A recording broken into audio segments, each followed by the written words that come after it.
Welcome to morning మన్నా. నేటి వాక్య దర్శనం కొరకు హబక్కూకు గ్రంథం 3వ అధ్యాయం 18వ వచనం. నేను యెహోవా యందు ఆనందించెదను, నా రక్షణకర్త అయిన నా దేవుని యందు నేను సంతోషించెదను.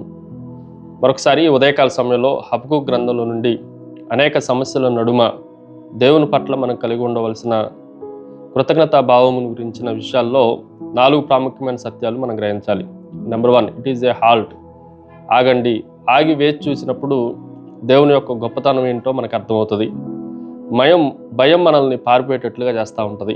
కానీ విశ్వాసం మనల్ని నిలిచి దేవుని కార్యాలు ఏంటో వాటిని కనుగొనటానికి మనల్ని హాల్ట్ చేస్తున్నట్లుగా దేవుని వాక్యంలో నుండి మనం ఆలోచన చేయాలి. ఈ లోకంలో అనేకమైన విపత్తుల మధ్యలో ఆ పై వచనంలో అంజూరపు చెట్లు పూచినను, ద్రాక్ష చెట్లు పూయకుండినను, ఈ మాటలన్నిటినీ చెప్తూ పరిస్థితులు మారకుండా ఉన్న, పరిస్థితులన్నీ ప్రతికూలంగా ఉన్న మనము దేవుని యందు విశ్వాసంతో ఆగి దేవుడు చేయబోయే కార్యాల కొరకు వేచి ఉండాలి. రెండో విషయాన్ని మీకు జ్ఞాపకం చేస్తాను. It is a him. సంగీతము, కీర్తన.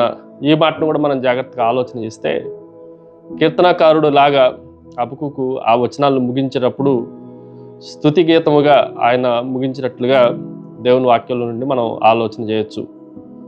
చాలా సందర్భాల్లో మన పరిస్థితులు ప్రతికూలంగా ఉన్నప్పుడు కూడా మనము దేవుణ్ణి స్తుతించే వారంగా, ఆరాధించే వారంగా ఉండాలి అనేది హబక్కూకు గ్రంథంలో నుండి చివరి వచనాల్లో నుండి మనం గమనించవచ్చు.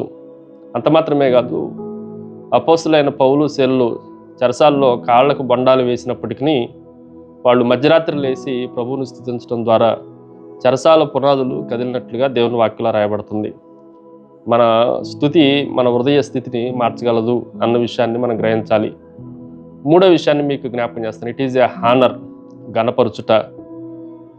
దేవుని వాక్యంలో మనం జాగ్రత్తగా ఆలోచన చేస్తే దేవుని వ్యక్తిత్వాన్ని బట్టి మనం దేవుణ్ణి స్తుతించాలి తప్ప దేవుడిచ్చే ఆశీర్వాదాలను బట్టో, దేవుడిని చేసే మేలులను బట్టో, కేవలం వాటిని బట్టే ప్రభువుని గణపరచడం కాకుండా ప్రభు యొక్క వ్యక్తిత్వాన్ని బట్టి కొన్నిసార్లు పరిస్థితులు మారచ్చు, మారకపోవచ్చు.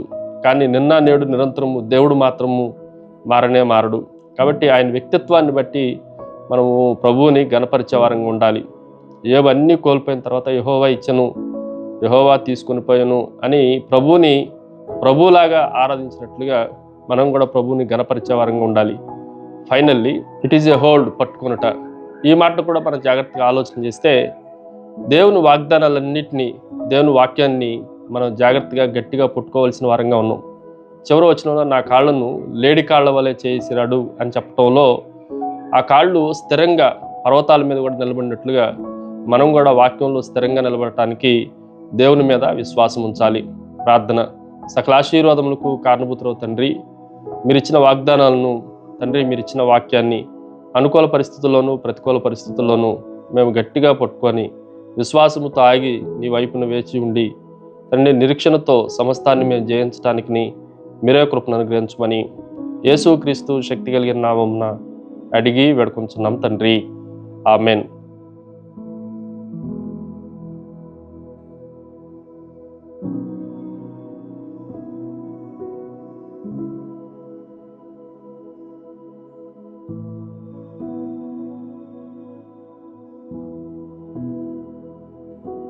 God bless you.